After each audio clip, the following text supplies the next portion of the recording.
Hey guys, it's Liminal here, and today we're going to bring you a little bit of a different video. So unfortunately, Eshane's a little bit busy this week, so we thought I would go through my on repeat playlist on Spotify and just talk through a few of my favorite songs at the moment that I've been listening to a little bit too much. So I've selected 10 songs from the on repeat playlist that Spotify makes for you, which just shows like the songs you've listened to the most in the past few weeks, I'd say.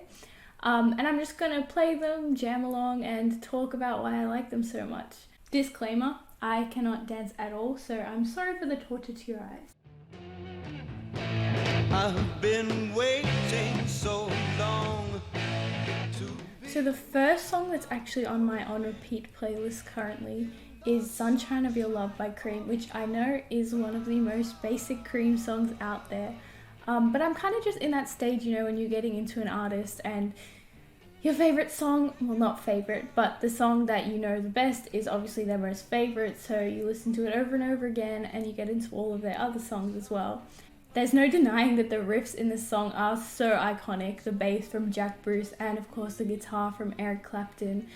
And I think that's kind of one of the reasons why it's in my on repeat playlist, because it's just such a catchy song. And for me at least, when there's an earworm good riff in a song, it will not get out of my head and I'll just have to keep listening to it over and over again. So I'll basically hate you if you play some song with a really catchy riff, because it will be stuck in my head for the rest of the week and it will probably end up on this on repeat playlist. But anyway, as I said before, I'm no expert on Cream, hence why I have their most basic song on this playlist. But if anyone's a fan of Cream, please recommend some songs down below. I'd love to get into them more.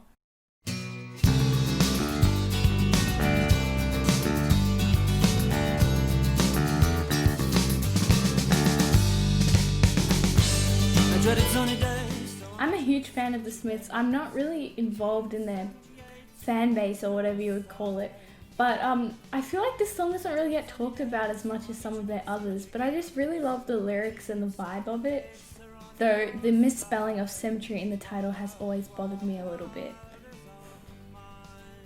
Why did you do that, Morrissey? It's this weird, charming exploration of mortality, and they do it in such a quaint, quirky way that it doesn't feel as tragic as it is, but I think that's just the Smiths for you in general. Extremely depressing, major key, Britpop, I just love that kind of depressing songs, but in a major key kind of vibes. I really love all the intertextual references in this song and all the other songs. You can see Morrissey's a bit of a snob, but I like those snobby references to Keats, Yeats, Oscar Wilde. I feel like it adds an extra layer of depth to a song when it references another song, poetry, movies, whatever it is. I feel like it just makes a whole world, and it makes it clear how interconnected music and all forms of art and culture are, and I've always really liked that, and seeing what artists are inspired by, and I think that's kind of what this whole channel has been, is exploring connections between different songs and movies and just all sorts of literature, because I think I've always found that really interesting.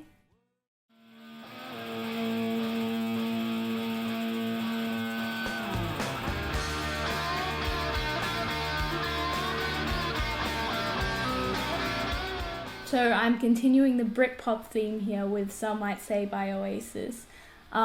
Yeah, as you can see, I've been quite into Britpop lately. I've always loved that, so it's always going to be part of my on repeat, I think.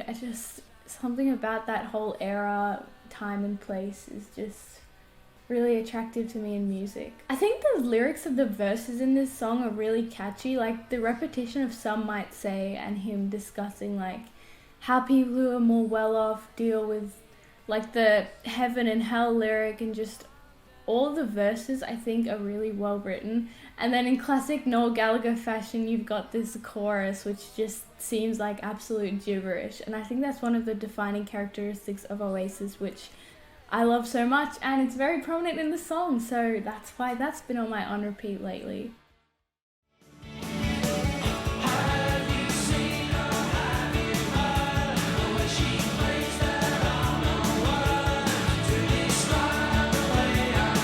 Okay, I promise this is the last Britpop track. I've just done 3 in a row, haven't I? With this one, okay, I'm a huge fan of the Stone Roses, obviously, and I think I just really it's not the lyrics or anything that I identify with so much, but it just sonically sounds like something that should be in the soundtrack of a coming of age movie. So I really like to vibe to this song and pretend I'm in a coming of age movie even though I haven't left my house in 4 months. It's really fun being 16. But yeah, I think this song just makes me feel really alive, and that's what I love about it so much. I've really been living vicariously through music in the past few months. And that's kind of the reason why we started the channel again, but I just feel like it's an amazing escape, and it's just a way to connect with people without really connecting with people. You're kind of connecting with yourself, I guess. But yeah, there's something really magical about this song, and hence I've been listening to it a lot.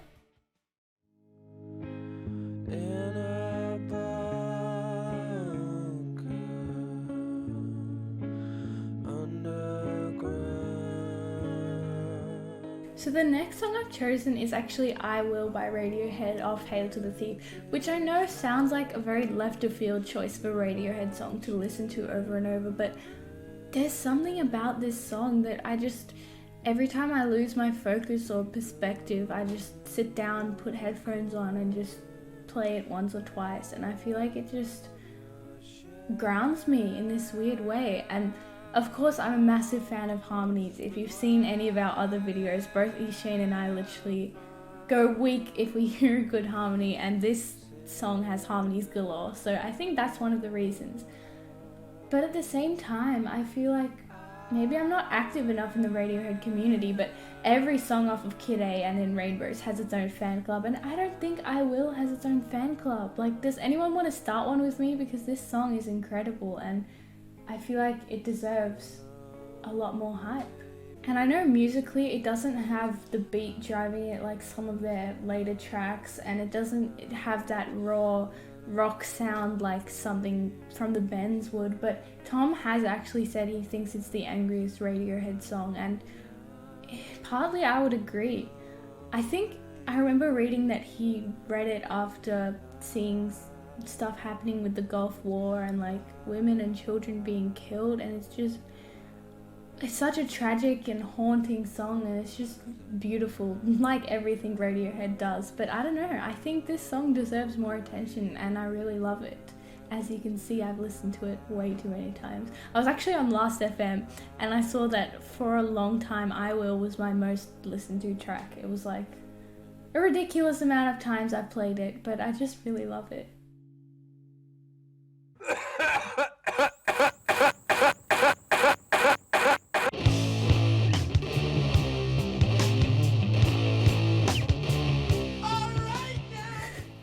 Okay, so Sweet Leaf seems very contrary to a lot of the other songs that are on here, where I'm like, oh, the lyrics are so beautiful, the lyrics are so genius and well written, and then here we have Ozzy Osbourne's Love Letter to Weed, which, you know, in its own right, I think go him, because he's actually a pioneer of the stoner rock genre, and like, all points to him for that.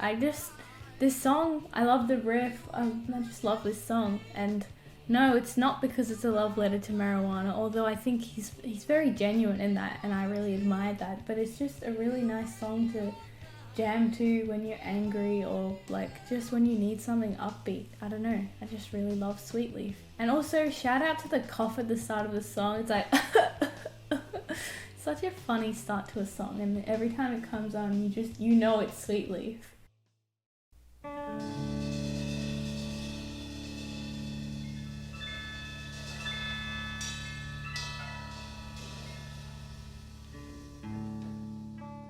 Okay, I've listened to The End by The Doors a shameful amount of times, considering it's 12 minutes long, but I don't know, it never really feels like 12 minutes. Every time I listen to it, I kind of just get lost in the song and in whatever I'm doing. It's very captivating in a strange way, and I don't know how I should feel by the fact that I'm captivated by this song, because I think it was just recorded live in like one take, and that shocks me. Like, this was actually done live by them.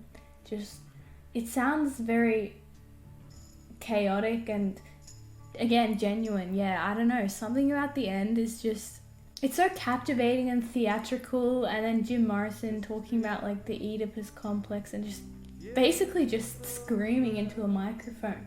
I don't know, it's like those things where you can't look away, but with this song, it's not you can't look away, it's just that you can't stop listening. And I don't know, I just really love the song.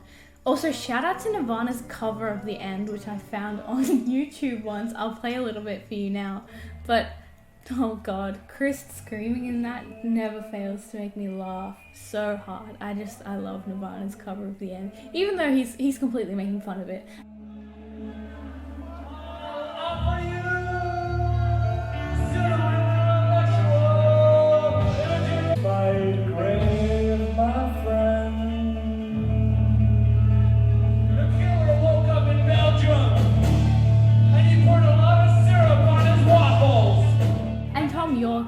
Oh my god, there's just...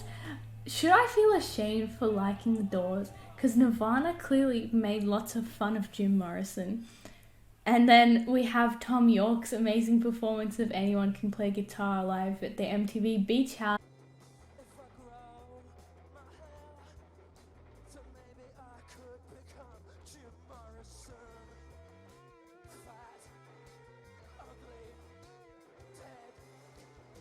So yeah, clearly Radiohead did not like The Doors. Not sure if Nirvana did, but they're inevitably linked to them now because of Kurt and Jim's fate, which I find really sad. But let's not go into that because that just makes me sad. But yeah, should I be ashamed for liking The Doors? Because I know clearly Radiohead don't, but I don't know.